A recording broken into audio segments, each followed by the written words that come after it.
Hello everyone welcome to my first mini blog. अनि मैले चाहिँ यस्तो खालको मिनी ब्लगहरू कहिले पनि ट्राई गरेको थिइनँ नि त। अनि मलाई कस्तो यस्तो खालको मिनी ब्लग ट्राई गर्न मन लाग्यो। अनि ट्राई गर्न मन लागेपछि किन ढिलो, त्यही भएर मैले मिनी ब्लग स्टार्ट गरेँ साथीहरू। अनि यसमा चाहिँ केही छैन त्यस्तो स्पेसल त।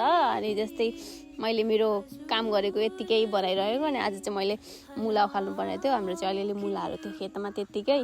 अनि त्यो चाहिँ कस्तो राम्रो खालको परेन छ क्या, इत्रु इत्रु खालको टाइपको परेछ। अनि त्यो कस्तो कालो हुँदै गएर अनि त्यसलाई चाहिँ उखालेर अब त्यसको अचार हुन्छ कि सिन्की हुन्छ आई डोन्ट नो। उखाल्न चाहिँ मैले सबै उखाल्थेँ साथीहरू। अनि म चाहिँ उखालेछु, मोबाइल एकतिर राखेको थिएँ, म अर्कोतिर। मेरो चाहिँ यस्तै हो क्या, काम गर है। अनि म भट्टाभट दिएको थिएँ। मैले 2x बनाएको र पनि कस्तो स्लो भइरहेछ खोइ, मैले कस्तो खालको काम गरेको नि। अनि मेरो चाहिँ आजको दिन यस्तै बित्यो साथीहरू।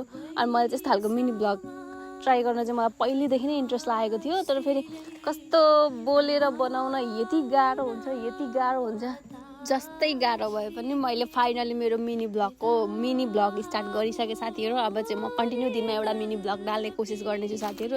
अनि मुला फेरि इत्रु थियो तर उखाल्न कति धेरै गाह्रो परेको क्या मलाई चाहिँ। अनि म चाहिँ यहाँ देखाउँदैछु हाम्रो आलुबारी, तोरीबारी, लसुनबारी। अनि यो चाहिँ हो हाम्रो सागबारी। साग चाहिँ कति धेरै राम्रो छ, कलिलो छ। तर खाने मान्छे कोही पनि छैन। खाने मान्छे छैन भन्नाले अब खाने मान्छे नै नभए त होइन, तर त्यस्तो धेरै साग चाहिँ मन पर्दैन भन्न खोजेको हो। अब साग मन नपरेपछि पकाउने कुरो नि भएन, त खानलाई पनि त्यस्तो साह्रो भएन। त्यही भएर यति धेरै कलिलो त्यो साग चाहिँ।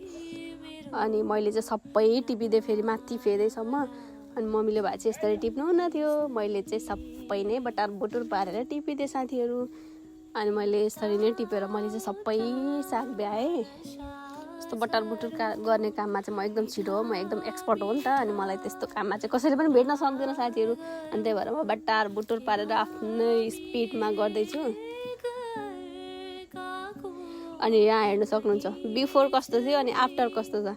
म साग देखाउँछु अहिले बिफोर र आफ्टर। मैले यति धेरै साग टिपिसकेँ। ल हेर्नु साग कहाँ छ। मैले एउटा बाँकी राखिदिएको छुइनँ त्यसको। अनि यो चाहिँ हाम्रो बिउ साग हो, दुईवटा चाहिँ। अनि मैले चाहिँ यस्तो सखा बनाइदिएको छु साथीहरू। अब यसलाई ओसार्नु पर्ने हुन्छ। अनि मैले चाहिँ तिर्पल पनि ओछ्याइसकेँ। अनि म भट्टाभट साग ल्याउँदै फिचाउँदै गर्दै थिएँ साथीहरू। अनि मैले चाहिँ फर्स्ट टाइम यस्तो बनाएर होला मलाई चाहिँ खोइ बोल्नु पनि आएको छैन। मैले खोइ के गर्दैछु मलाई पनि थाहा छैन। काम एकतिर गर्दैछु, भोइस ओभर अर्कोतिर गर्दैछु। अनि म गलेर बसेँ।